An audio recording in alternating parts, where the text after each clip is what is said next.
Hey guys, it's Simon here. Welcome back to another video. Today we have some games to take a look at, so let's get started.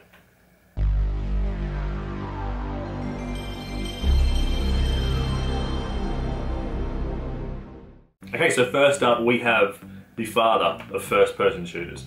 Well, maybe not the father, but this title certainly played a significant role in the history of first-person shooters. It's Doom. It's the PlayStation 1 port.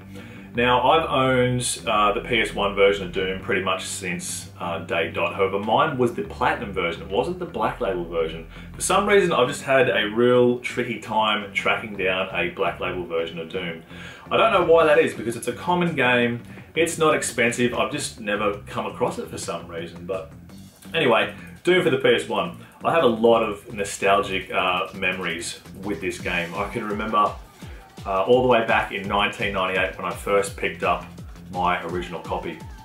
It was late on a Sunday afternoon and my grandfather was just going to go into town just to do some stuff, so I thought, you know what, I'm going to jump in there with him, I'll grab a lift into town, I'll go see if there's any new games out that I can buy. We've gotten in there, he's gone off to do his shopping and I've ducked off to Kmart. Ran down to the game section, found all the PlayStation 1 games, and I've spotted Doom sitting right up the top of the rack.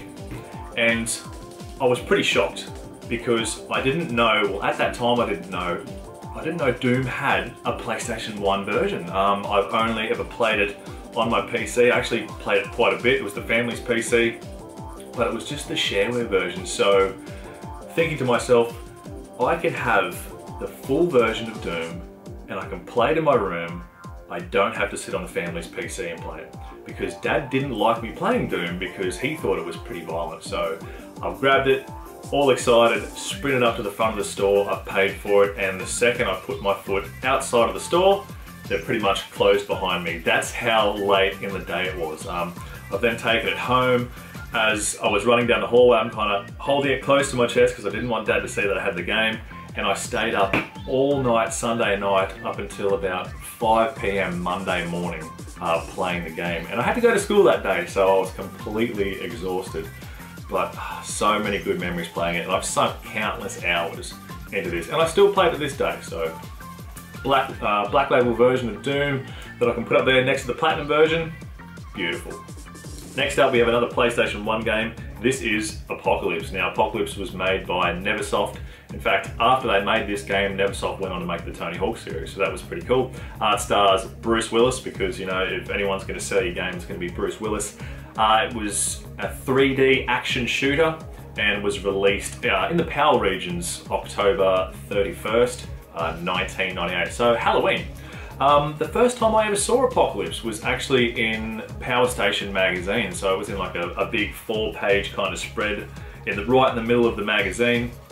It had all these screenshots of the game, kind of touting how good the 3D engine was.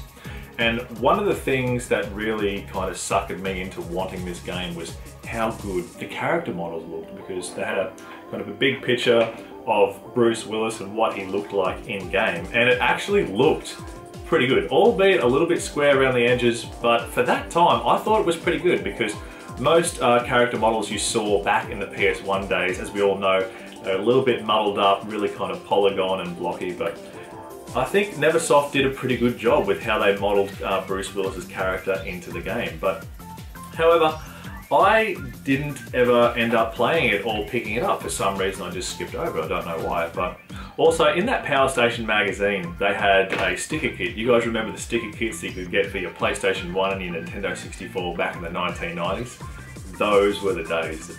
Awesome. But this one had an Apocalypse sticker kit, so you could take it out of the book and you could put it all over the face of your PlayStation 1 on the disc tray and kind of just said Apocalypse across the front.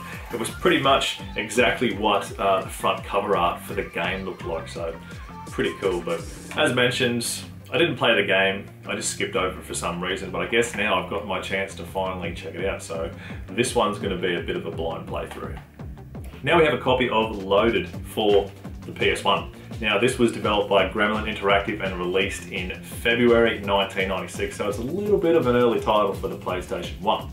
Now it's a top-down shooter, it's extremely violent, but it has some great music, great looking visuals and lighting effects. Like the lighting effects really help this game pop. And because of that, I think this game has really stood the test of time. It's really fun, great game. I picked this up on my way home from Christmas holidays. Every year on our way back up here to Queensland, my family and I will stop into Robina Town Square, which is this massive big shopping mall they have down there on the Gold Coast. And in there is one of my favourite stores. It's called Super Retro. I've mentioned it a few times in previous pickup videos, so a little bit of a tradition for me to go in there and kind of pick up a couple of games on my way back home. And I found Loaded. Now, I've only ever seen this game is in the single case Platinum, but I've never seen the dual case Black Label, so I've grabbed it. Really good price. They always hook you up with a deal in there. But this is a game that I need to finish this year, so I've given myself plenty of time, but looking forward to firing this one up. Moving on to some PS4 titles now, and with this next one I'm going to be a little bit controversial, but without a doubt, this next game is, I feel, is one of the greatest Dragon Ball fighter games in existence. It's Dragon Ball FighterZ, or Dragon Ball Fighters, whatever you want to call it.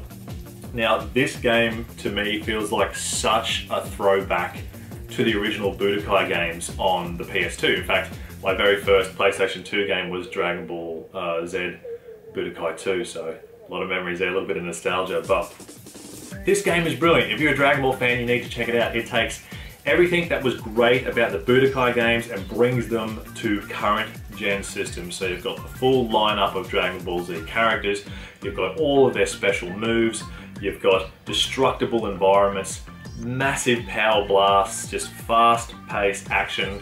Bandai Namco has embodied the Dragon Ball Z saga perfectly in this game. It is so much fun. There is nothing better than performing a finishing move and just kicking the enemy you're fighting just through the side of a mountain, or sending off a massive Kai blast, and then it goes into outer space mode and you see this massive blast coming off the side of the earth. It is so much fun. Now, one of the things that Dragon Ball FighterZ does really well is they've implemented kind of how do I explain it? Well, basically, you can take a second warrior with you into battle, so it kind of acts like a second life. So if you're playing with your first character and you start kind of getting kicked around a bit, you start losing, you can switch it up, so you can be pretty strategic, and you can call in your second fighter to kind of take them on and keep going. You can also use those fighters together just for brief periods of time, and you can do kind of double attacks, so really, really good. But if you're a fan of anything Dragon Ball Z, especially fighting games, do yourself a favour, pick this one up. It is great. And last up, we're showing a little bit of love to Resident Evil. Here we have a copy of Resident Evil Origins Collection. So this contains the original Resident Evil remake and Resident Evil 0. And I found this in my local EB store of all places. I didn't expect to find one there. But I remember back in 2002. Now, at that time, I was strictly PC gaming. I didn't even have my PlayStation 2 back then. And I remember when the original Resi Remake came out and Resi 0 came out, and I was like, I really, really want to play those games, because I was a big fan of Resident Evil. I mean, I grew up playing Resident Evil 1, Resident Evil 2 and 3, and I really wanted to play these. And I seriously considered picking up a GameCube just so I could play these two titles, but I didn't. And I'll tell you what, I really regret that to this day. But here we are on the current gen systems, and both of these games have received a physical release. Now, the original Resident Evil remake actually got a digital release a couple of years back, and I did download that. I'm not a fan of digital downloads, but that was the first time trying it out, and I'll tell you what, it holds up really well and sticks true to the original. Great game. And back on the GameCube it looked good, so it looks even better now. So I'm glad that these two games got a physical release, because now I can finally try out Resident Evil 0. So looking forward to that one. Probably going to end up playing RE2 Remake before I get around to 0, but still looking forward to it.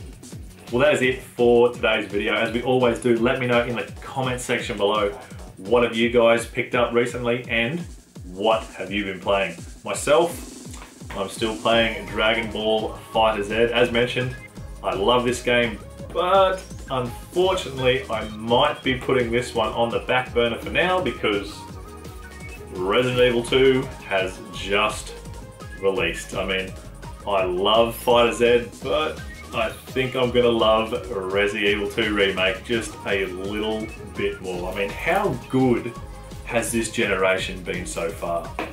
We got Crash Bandicoot Remake, we got the Spyro Reignited trilogy, we just got Resident Evil 2, and we're gonna get Medieval for the PS4 as well. I mean, remake all of the great PS1 games from my childhood. I really do not have a problem with that at all, Sony. It is great.